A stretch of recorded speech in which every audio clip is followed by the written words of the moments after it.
I want to actually start a college only for the poor. What the poor thought was important would be reflected in the college.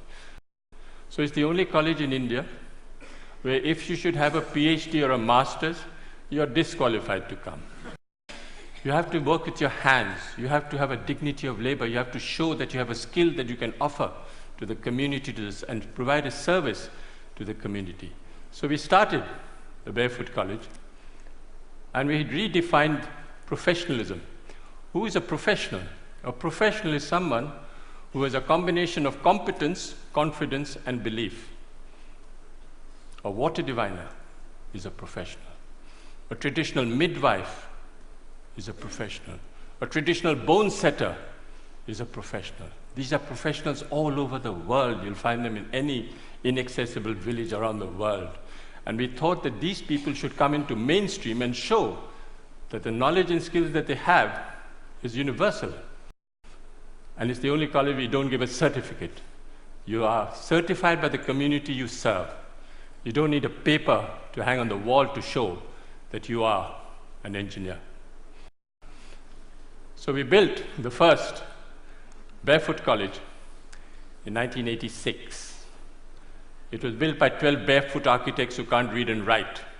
Built on $1.50 a square foot. 150 people lived there, worked there. They got the Aga Khan Award for Architecture in 2002. I asked a forester, high-powered, paper-qualified expert. I said, what can you build in this place? He had one look at the soil and said, forget it, no way, nothing can work. No water, rocky soil. I was in a bit of a spot, and I said, okay, I'll go to the old man in the village and say, what should I grow in this pot? He looked quietly at me and said, you build this, you put this, and it'll work. This is what it looks like today. Went to the roof, and all the women said, clear out. The men should clear out because we don't want to share this technology with the men. This is waterproofing the roof. It is a bit of jaggery, a bit of urine, and a bit of other things I don't know, but it actually doesn't leak. Since 1986, it hasn't leaked. Food, if you come to the Barefoot College, is solar cooked.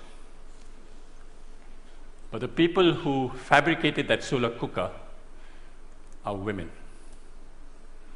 Illiterate women who actually fabricate the most sophisticated solar cooker. It's a parabolic Scheffler solar cooker. We have a dentist. She's a grandmother, illiterate, who's a dentist. She actually looks after the teeth of 7,000 children. 60% of children don't go to school because they have to look after animals, sheep, goats, domestic chores. So we thought of starting a school at night for the children. So we went to Afghanistan for the first time. And we picked 3 women and said, we want to take them to India. They said, impossible. They don't even go out of their room, then you want to take them to India. I said, I'll make a concession. I'll take the husbands along as well. So I took the husbands along. Of course, the women were much more intelligent than the men. In 6 months, how do we train these women? Sign language. You don't use the written word. You don't use the spoken word. You use sign language. And in 6 months, they can become solar engineers. They go back and solar electrify their own village.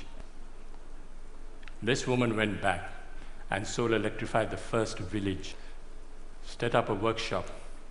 The first village ever to be solar electrified in Afghanistan were by the 3 women. This woman is an extraordinary grandmother, 55 years old, and she solar electrified 200 houses for me in Afghanistan, and they haven't collapsed. She actually went and spoke to an engineering department in Afghanistan and told the head of a department the difference between AC and DC. Didn't know. Those 3 women have trained 27 more women and solar electrified 100 villages in Afghanistan. I just wind up by saying that I think you don't have to look for solutions outside. Look for solutions within and listen to people. They have the solutions in front of you. They're all over the world. Don't even worry. Don't listen to the World Bank. Listen to the people on the ground. They have all the solutions in the world. I'll end with a quotation by Mahatma Gandhi. First they ignore you, then they laugh at you, then they fight you, and then you win. Thank you.